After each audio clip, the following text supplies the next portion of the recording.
Rumor has it, you had an emergency visit to the hospital recently. You've got quite a few worried fans.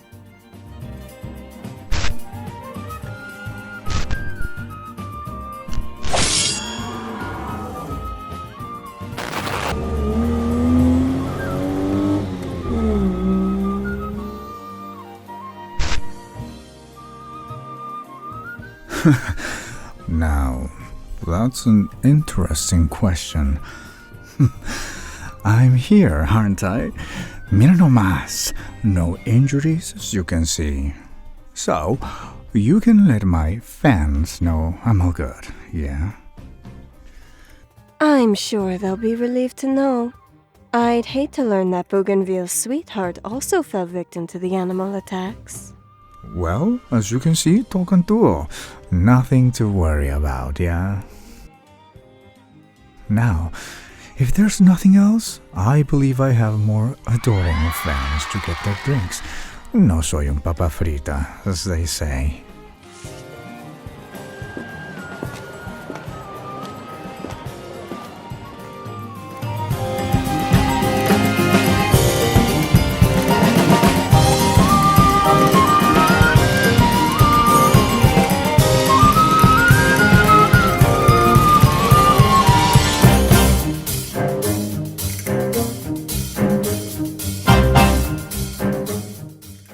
The library stall was perhaps one of the biggest in the entire fair.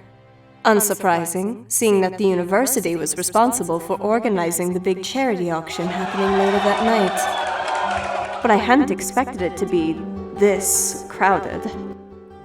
Bougainville University was prestigious and drew in high-achieving students from all over the world, of course. And the book fair was a good opportunity to acquire compulsory reading material at a discount rate. But surely not to this extent. I can't imagine they had this much interest in discounted and second-hand books, let alone the auction displays they can't even dream of affording, especially not this late into the day. Well, I suppose it would be naive not to consider one other factor. If Marion's was going to post their golden boy up front to bring in customers for their stall, then surely the library would have done the same.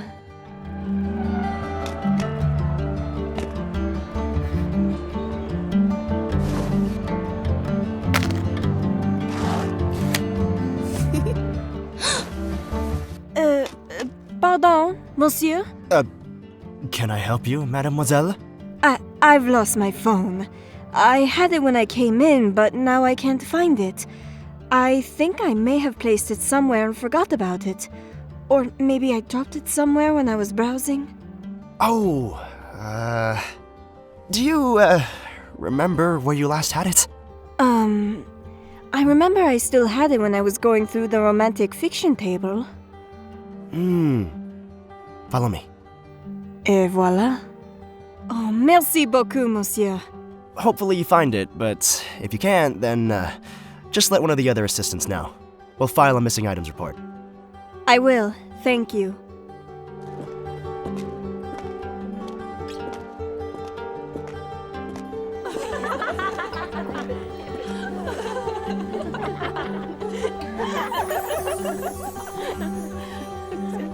Speak of the devil. I understand that this particular author is rather well loved in the genre, which I believe to be the case, given how well loved this edition is. You should never trust a book with a clear lack of creases on the spine, in my opinion. Is there anything else I can assist you in finding today, ladies? Perhaps I should abandon it there after all. No, don't be silly. Excusez-moi, monsieur. I think I dropped my phone here. Ah, of course. My apologies, miss. Would you ladies excuse me for just a moment, please? I hate to be a bother, but could I ask you to kindly unlock the phone, please? Just to ensure that I am handing it to its rightful owner, of course. Ah, of course. Is that sufficient? Or shall we also go through the photo library to verify that all the glorious selfies within are of me? Whilst I am certain that your self-portraits are both stunning and fashionable, that will not be necessary. Your loss? One I must accept, unfortunately. In any case, I am glad that your issue has been resolved. Is there anything else I can assist you with, Miss... Colette. Colette. I shall remember the name. Are you also a student? My father tells me I play more than I study, so perhaps I will not qualify. And that would make you different to most first years, how? Touché. Of course, the question now is, what are you studying? I'll give you 3 guesses. If you get it wrong, I suppose you will never know. I am not a gambling man, but I do have to wonder, what do I receive when I win? You cannot have a game without a prize, after all. When, as opposed to if. The prize of getting to know me. Or did you have something else in mind? A rare prize indeed, I suspect. Very well. I accept. I shall begin with my weakest guess, I think. An obvious postulation, but even an obvious answer can be correct from time to time. My first guess is... fashion. Unfortunately not. Though I appreciate the compliment. It's not easy to look this good, darling. A great blow to our fashion department, I'm sure. Second guess. Psychology, or some related social science. Not quite. Unfortunately, I am not what you'd consider the academic type. At least not by choice. Do not sell yourself short, Miss Colette. There are many different types of intelligence, after all. One last try. Photography. Wrong again. Et voila! Now you have come to know me just a bit more than before. Excellent. And fitting. Admittedly, it was a trick question with no right answer, held together only by technicality. But the best way to mislead is to make them think they figured it out all on their own. Oh, do I exude photography student that strongly? No. Simply a lucky guess. Now, if there isn't anything else I can help you with, Colette? Could you tell me about the auction pieces over there? It would be my pleasure.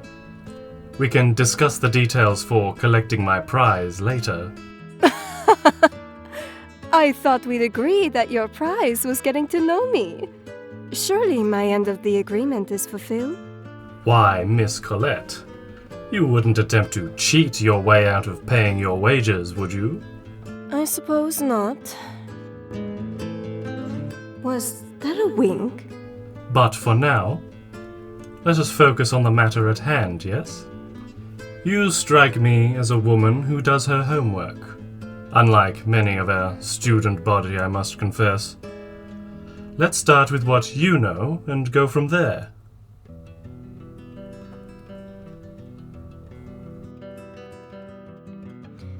Well, I only know some things, but since you insist.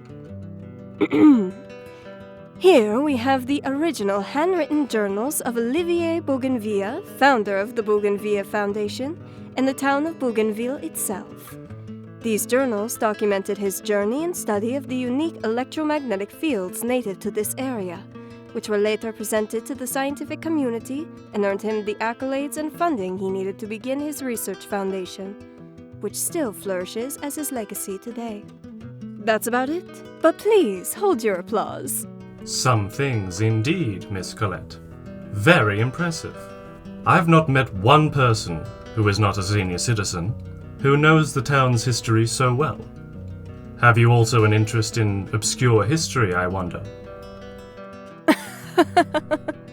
You must not be from around here, but I suppose most of the people enrolled or working for the university aren't. No, that was 6th grade history for the poor souls that attended Bougainville Primary. Your only field trip would have been to the university to learn about Bougainville's journals. Poor souls? Agree to disagree, I am afraid. I adore obscure moments in history. I would not be here otherwise.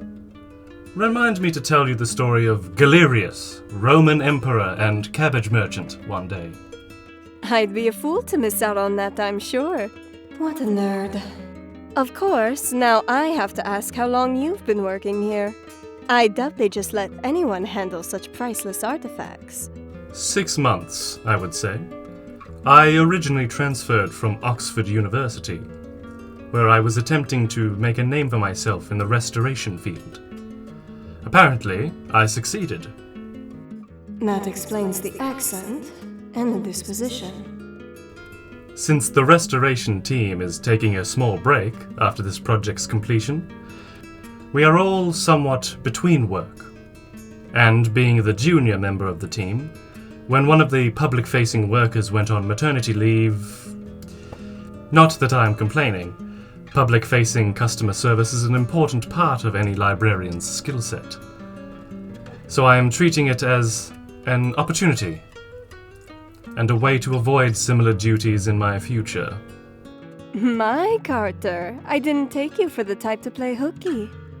That said, allow me to impart more of my obscure knowledge on these journals. The first 2 volumes catalogue his personal processes, designs for experiments, his failures and false hypotheses. In short, they are his diaries. They are often treated as companions to the so-called third volume, which is a compilation of his findings, experiments and essays, intended for release to this wider scientific community. Equal parts scientific journal and propaganda, as was common at the time. Towards the end of his life, they soon take on a rather eccentric slant. Alas, his writings devolve into rather more nonsensical ramblings of portals to other dimensions and mythical beasts towards the latter pages of Volume 2. Possibly caused by his experiments with, amongst other things, mercury, the ill effects of which were of course not discovered until decades after his death. A shame. The worst fate imaginable for a mind as keen as his, arguably, is slowly degrading and not understanding why. A shame, but not uncommon. Seems the most brilliant of minds are the ones most fated to lose themselves, be it through their own doing or disease of old age. Ironic, isn't it? Are the most brilliant of minds the ones fated to be lost? Or is it simply that they are most noticeable in their absence? Perhaps you're right. It's their brilliance that made their decline devastating and their absence jarring. So long as Mercury isn't involved, I suppose. I shall make certain to advise any intellectual elites I encounter to avoid introducing mercury into their diet. In any case, did you have any further questions, Miss Colette?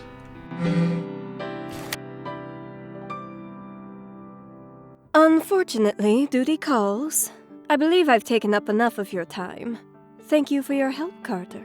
It was a pleasure. I would very much like to continue our discussion sometime. I shall have to consider when best to collect my prize from our earlier game.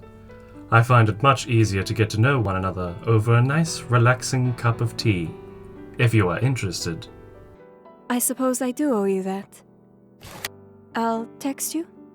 Are you asking or telling? Postulating?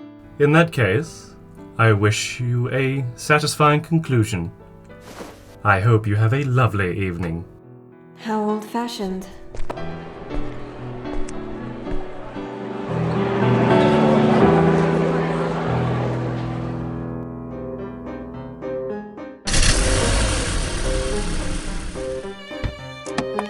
𝓒𝓸𝓲𝓽𝓪. I can't believe it. They're really making me do this. Parade me around like a show poodle. It's so not me. Indeed, 𝓒𝓸𝓲𝓽𝓪. I shouldn't be surprised.